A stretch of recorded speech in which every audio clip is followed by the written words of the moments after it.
não dá para vocês entenderem sobre o óleo de coco se a gente fugir de alguns conceitos básicos. Então, perante a isso, nós vamos para o segundo episódio da série sobre o óleo de coco. Bora lá?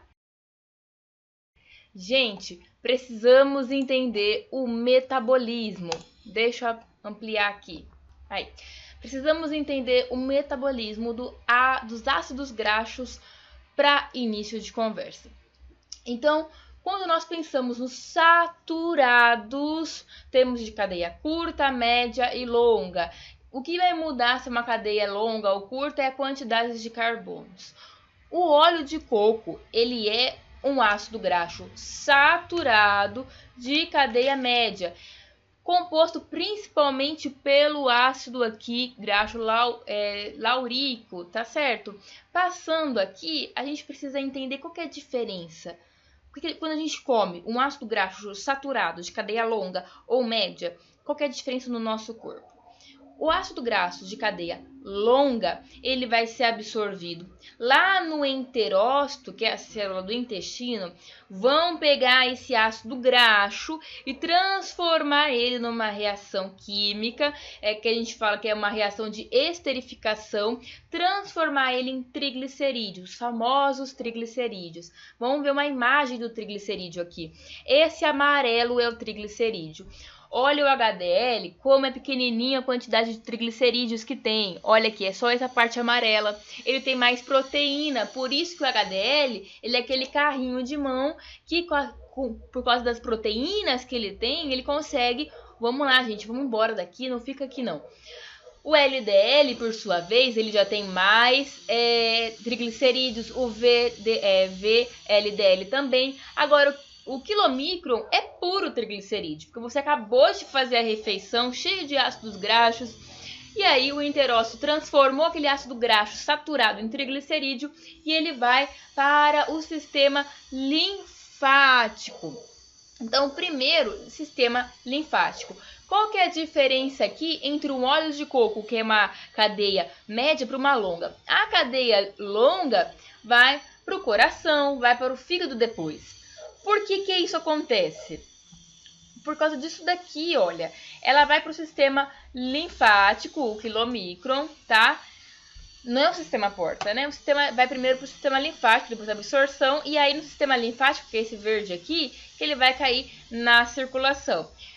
Bom, por isso que num outro artigo que eu estava lendo sobre essa matéria, eles falam, primeiro vai para o coração. Por causa disso. Por causa da via que ele está sendo utilizado. Você percebe, por exemplo, que o excesso disso, uma parte do excesso vai ser excretado pela bile. E isso eu explico melhor em um vídeo que eu fiz sobre como evitar cálculos biliares.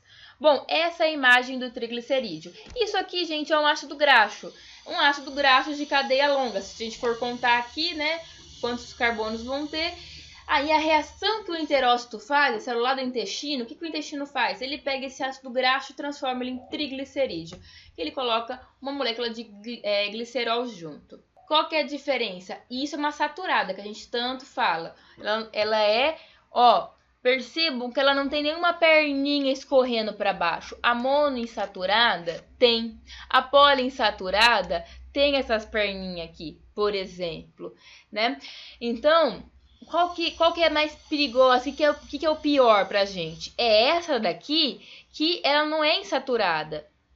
Ou seja, ela é saturada e aí, fica facinho de uma juntar em cima da outra. Por isso que fica sólido, né? Imagina, olha o tamanho dessa molécula, olha o tamanho dessa cadeia aí de carbonos e rapidinho eles, né, ficam sólidos em temperatura ambiente.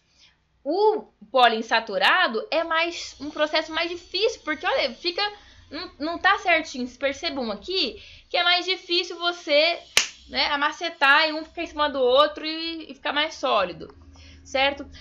Aí a diferença é que o ácido graxo de cadeia média, como por exemplo o óleo de coco, ele vai para a veia porta.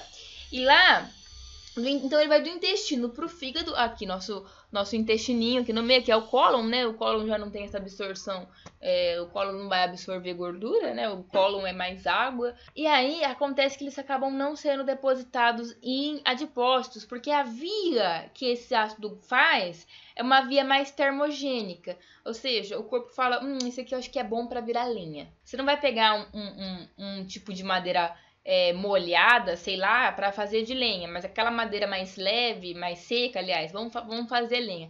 Então é mais ou menos isso que o corpo entende.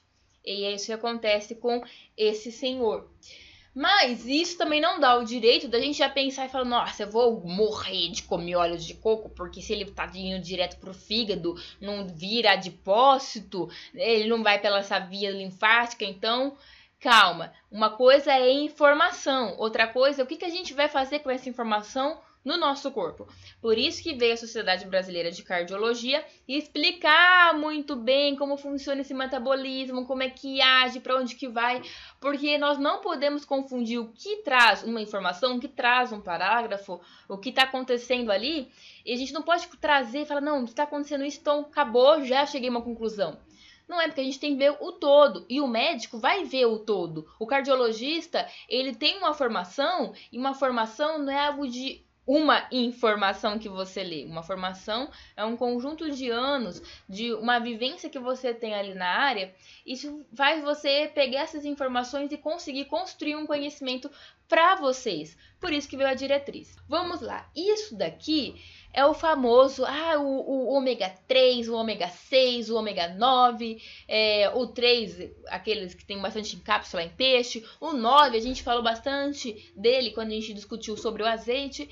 Então, eles são, esse pessoal aí, ácidos graxos insaturados. Olha que eles têm umas perninhas aí, eles não são, né, eles são diferentes.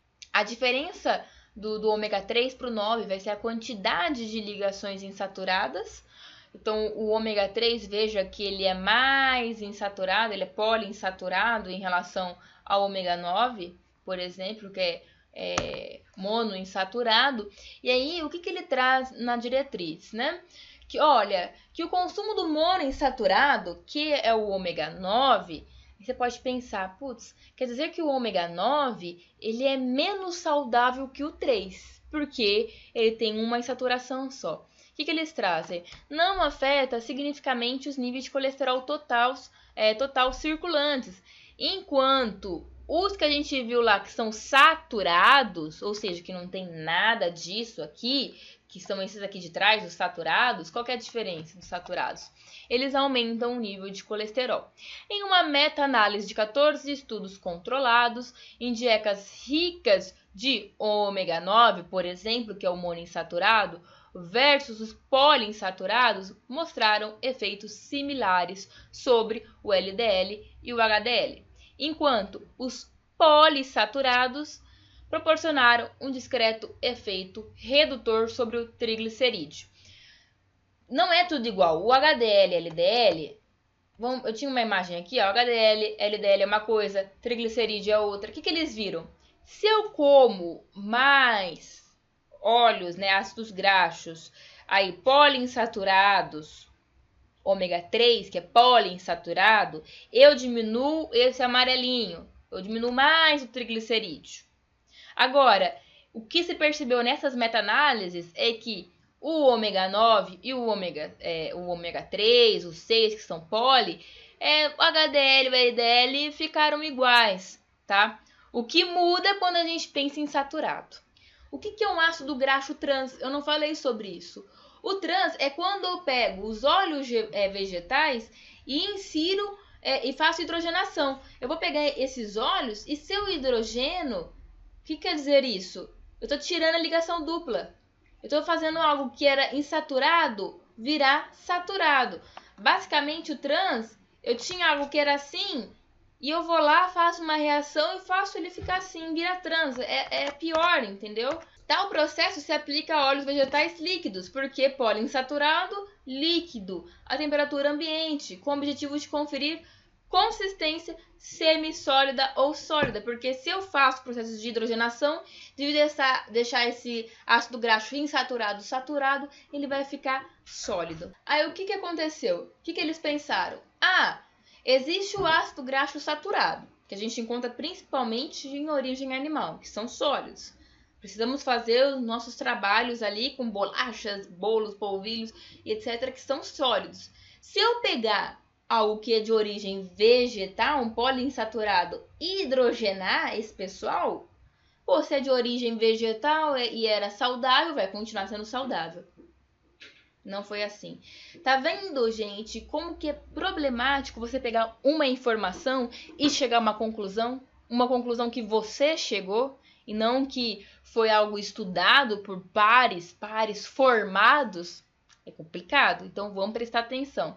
Visto que os ácidos graxos trans sobre a saúde aumentavam o risco cardiovascular, você teve aí a Agência Reguladora de Saúde, sociedades também, sociedades como... O que é uma sociedade responsável pela elaboração de diretriz nutricional? Existe a sociedade de especialistas, por exemplo, a Sociedade Brasileira de Cardio. E aí você vai tendo as políticas para reduzir a gordura trans. E aí agora você vai comprar um negocinho no mercado, tá lá, livre de gordura trans.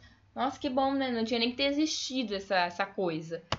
É o mínimo que vocês fazem. Quando ele pensa nos diferentes tipos de ácido graxo saturado, e a gente viu lá os de cadeia média, longa, etc., e analisou isso, e o perfil lipídico dos pacientes, que a gente pede os exames, a gente vê lá LDL, triglicerídeo, colesterol total, tudo isso, vamos analisar.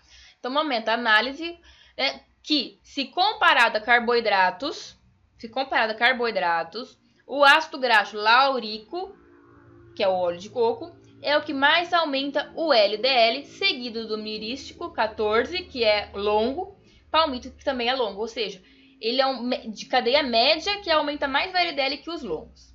Aí eles colocam aqui que tal ácido provoca uma pequena redução no LDL.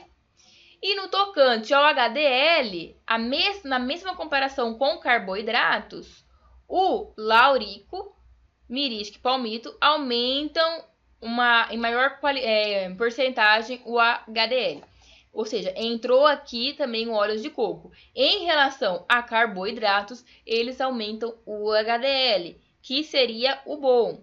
Mas perceba que eles também aumentam o LDL. Você pode perceber que eles fazem uma comparação. Eles compararam o ácido graxo com outros nutrientes, tá?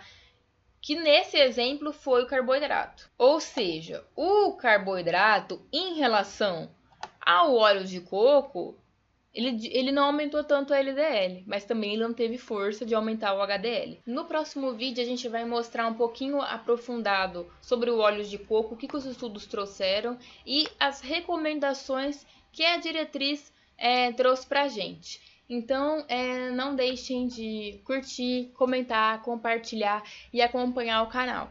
Até o próximo vídeo. Tchau, tchau. Os simples originados entre um álcool e ácidos graxos em óleos e gorduras chamados glicerídeos. As ceras são chamadas de cerídeos. Chegou a turma dos lipídios, que são conhecidos como simples e compostos. Também tem os esteroides, que também vão surgir como carotenoides.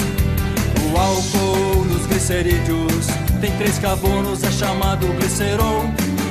Manteiga, ovo e banha tem gordura animal. Sementes que tem